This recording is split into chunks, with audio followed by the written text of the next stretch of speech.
বাঙালির ছোটখাটো ট্যুর মানেই দীঘা, আর দীঘা মানেই ভরপুর এক বিনোদনের স্থান।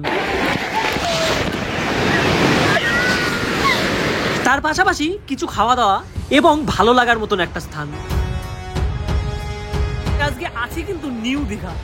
আজকে এই ভিডিওটার মাধ্যমে আপনারা কি করে আসবেন এইখানে, সবচেয়ে সস্তায় কোথায় থাকবেন, কোন হোটেলে ঘরোয়া খাবার পাবেন, তার পাশাপাশি 8টি ঘোরার প্লেস যেসব জায়গায় না গেলে আপনার দীঘা আসাটাই ব্যর্থ। এই ভিডিওটার মাধ্যমে সবই আলোচনা করব, ভিডিওটা স্কিপ না করে দেখতে থাকুন। দীঘা যাওয়ার জন্য যে ট্রেনগুলি প্রতিদিন চলে তার মধ্যে তাম্রলিপ্ত এক্সপ্রেস এবং কান্ডারি এক্সপ্রেস অন্যতম। এছাড়া আপনারা যদি আরো কম খরচে যেতে চান তাহলে আপনারা লোকাল ট্রেনে করেও কিন্তু যেতে পারেন। লোকাল ট্রেনের কথা এই কারণেই বললাম, কারণ আমরা যখন তাম্রলিপ্ত এক্সপ্রেসে করে পৌঁছালাম দীঘা স্টেশনে, তার আগেই কিন্তু লোকাল ট্রেনটা পৌঁছে গেছে। দীঘায় আসলে এগুলো থেকে কিন্তু সাবধান। কিন্তু টোটোর ভিতরে আছে আর 20 টাকা, 10 টাকা নিউ দীঘার ভাড়া।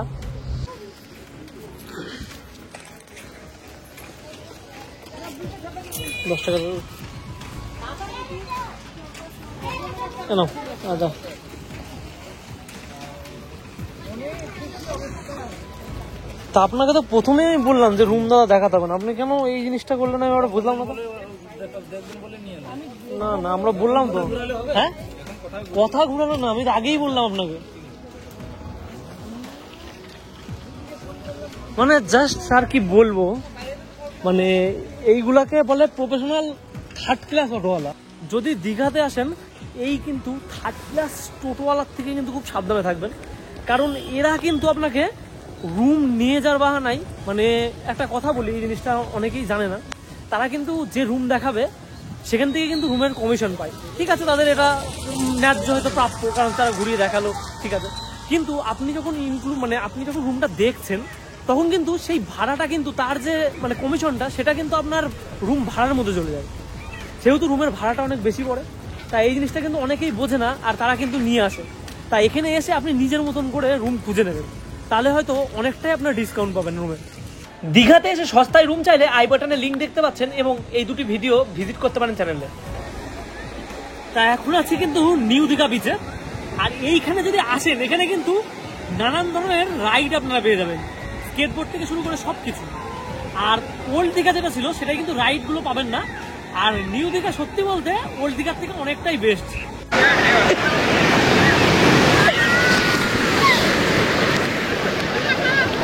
দিনের আনন্দের পাশাপাশি আপনারা সন্ধ্যা নামলেই কিন্তু বিচের ধারে পেয়ে যাবেন সামুদ্রিক মাছ, কাঁকড়া, অক্টোপাস এবং চিকেনের অনেক আইটেম। তার পাশাপাশি অনেক আইটেম যেগুলি আপনারা বাড়ির জন্য সংগ্রহ করে নিয়ে যেতে পারেন। কিন্তু এখানেও একটা টুইস্ট আছে, যদি আপনারা শনি রবিবার আসেন তাহলেই কিন্তু এরকম মাছের কালেকশন আপনারা দেখতে পারবেন। অন্যান্য দিন কিন্তু অনেকটাই কম বসে মার্কেট। এর পাশাপাশি আপনারা হোটেলে বসেই কিন্তু খাওয়ার অর্ডার দিতে পারেন দিনের বেলায়। আর তার পাশাপাশি এত সুন্দর ঘরোয়া খাওয়ার যে হোটেলগুলি ছিল সেগুলোর নাম না বললেই নয়। পিছনে দেখতে পাচ্ছেন দীঘা সি বিচ, আর তার পাশেই কিন্তু একটা রেস্টুরেন্ট আছে যেটা আমন্ত্রণ রেস্টুরেন্ট, পুরোটা এসি আর দাম কিন্তু নর্মাল। থালিতে মানে যেটা নেবে সেটাকে আনলিমিটেড নাকি যতক্ষণ নিতে পারে, তাই তো? আনলিমিটেড, আনলিমিটেড সব। তাদের কাছে কিন্তু শুনে নিলাম, তা ভিতরের দিকে যাবো, ট্রাই করে দেখবো ভেজ থালিটা কেমন করে। একটু দেখাই স্পেশালের মধ্যে, স্পেশালের প্রাইস 150 টাকা। রাইস আছে, তার সঙ্গে স্যালাড, জিরা রাইস, পনিরের তরকারি, আর হচ্ছে এর সাথে আছে ইঁচড়ের, আর চাটনি, ডাল, দই। থাকা এবং খাওয়ার জায়গা তো হলো, এইবার আসছে ভিডিওর মূল পর্ব।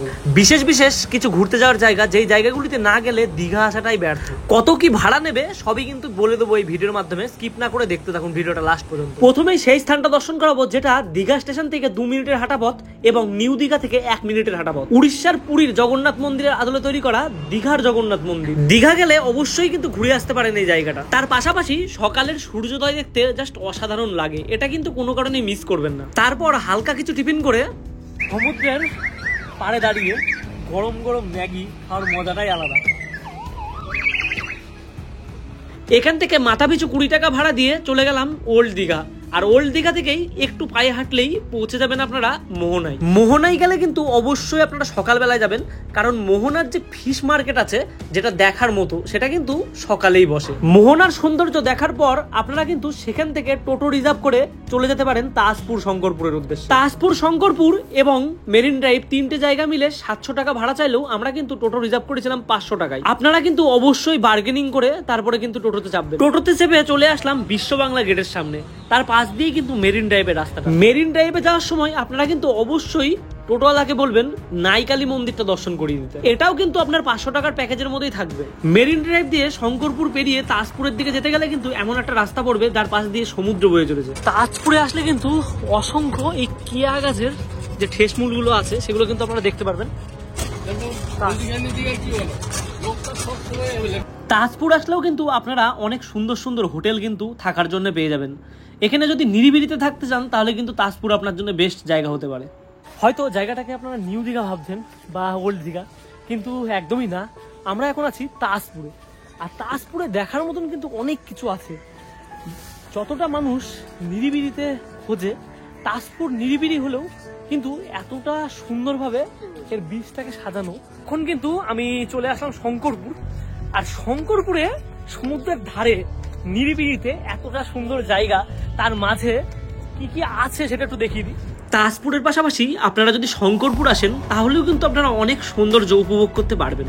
চারিপাশের অনেক সুন্দর সুন্দর জায়গা, কাঠের গুড়ির মতন দেখতে পাচ্ছেন, এরকম ভাবে কিন্তু এইগুলোকে বানানো, যেগুলোর উপরে আপনারা বসে সময় কাটাতে পারবেন। নিউ দীঘা থেকে 5 মিনিটের হাঁটা পথ, 10 টাকা টিকিটের মূল্যে আপনারা পৌঁছে যেতে পারেন ঢেউসাগর, যেখানে কিন্তু দেখার মতন অনেক জিনিস আছে। আর এতটা সুন্দর পরিবেশ এখানকার, যেন মনোমুগ্ধকর। চারিপাশে ঝাউবন, তার মাঝেই যেন দাঁড়িয়ে আছে স্বর্ণের এক জাহাজ। সকালের দিকে 3টে স্পট ঘোরার পর তারপর বিকেলের দিকে আপনারা ঢেউসাগরটা কভার করলেন, পরের দিন আবার নতুন একটা জায়গায়। তা দূরে দেখতে পাচ্ছেন সমুদ্রের ঢেউয়ের পাশে একটা মাঝি ভাই আছে যে দাঁড়িয়ে আছে, আর আমি কিন্তু দাঁড়িয়ে আছি উদয়পুর বিচে, যেটাকে বাংলার মিনি গোয়া বলা হয়। উদয়পুর বিচই এমন একটা বিচ যেখানে ড্রিঙ্কস থেকে শুরু করে সবকিছু অ্যালাউ। নিউ দীঘা থেকে এই জায়গাগুলো দর্শন করতে গেলে আপনার ভাড়া চাইবে 550 থেকে 600 টাকা। কিন্তু আপনারা যদি স্ট্যান্ড থেকে টোটো না ধরেন, রাস্তা থেকে রানিং গাড়ি ধরেন, তাহলে কিন্তু এই ভাড়াটা 400 টাকাও চলে আসতে পারে। কথাটা একদমই সত্য। আমরা 400 টাকার বিনিময়ে উদয়পুর বিচ, তালসারি, চন্দনেশ্বর মন্দির এবং উড়িষ্যা বর্ডার, আর তার পাশাপাশি উড়িষ্যা বর্ডারের কাছেই কাজু বাদামের যে গাছ আছে সেখানে কিন্তু ভিজিট করেছি। উদয়পুর যদি আপনারা আসেন তাহলে অবশ্যই কিন্তু দুপুরবেলা বা সন্ধ্যের দিকে আসবেন, যেই সময়টাই বিচ জনস্রোতে পরিপূর্ণ থাকে এবং মানুষ কাঁকড়া এবং সামুদ্রিক মাছের স্বাদ অনুভব করতে থাকে। এরপর আপনারা চলে যেতে পারেন চন্দনেশ্বর মন্দির, যেটা উড়িষ্যা বর্ডারের পাশেই অবস্থান করছে। অনেক দূর দূরান্ত থেকে মানুষ কিন্তু এইখানে পুজো দিতে আসে। প্রধান মন্দিরের ভিতরে ঢুকলেই আপনারা দেখতে পারবেন শিবলিঙ্গ, যেখানে অলৌকিক ঘটনা বিরাজমান।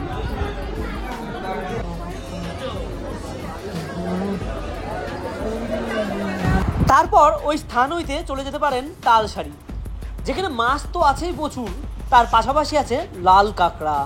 তালসারি এসে 100 টাকা মাথা পিছু আপনারা কিন্তু এই বোটে করে চলে যেতে পারেন সেই দ্বীপে, যেই দ্বীপ লাল কাঁকড়ায় পরিপূর্ণ।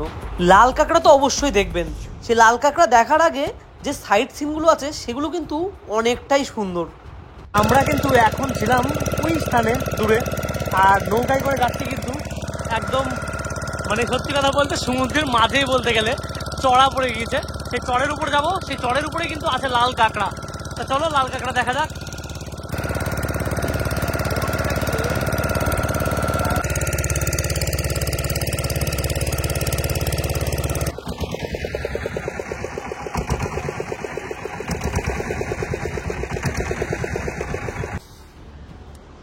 তালসারি আসবো আর লাল কাঁকড়া পাবো না এমন তো হতেই পারে না। এই দেখুন, অনেক খোঁজার পরে কিন্তু লাল কাঁকড়ার দর্শন পেয়েছি, আর এটা লাল কাঁকড়া। জাস্ট দেখতে কিন্তু হেভি সুন্দর, কিন্তু অনেকটাই ভয়ানক। যতটা ভাবে সিম্পল ভাবে হাতেটা ধরে আছি, এটা কামড়ালে কিন্তু খুব কামড়ায়। অনেকেই বলেছে তার দুই পাশে হাত দিলে কিন্তু হালকা হালকা বুড়বুড়ি তুলছে, তাই হেভি লাগছে। তাই এই পাশটাই উড়িষ্যা বর্ডার, আর আমরা কিন্তু আছি এখন বেঙ্গলে। আর বেঙ্গলে কিন্তু এই জায়গাটায় আসলেই আপনি দেখতে পাবেন কাজু বাগান।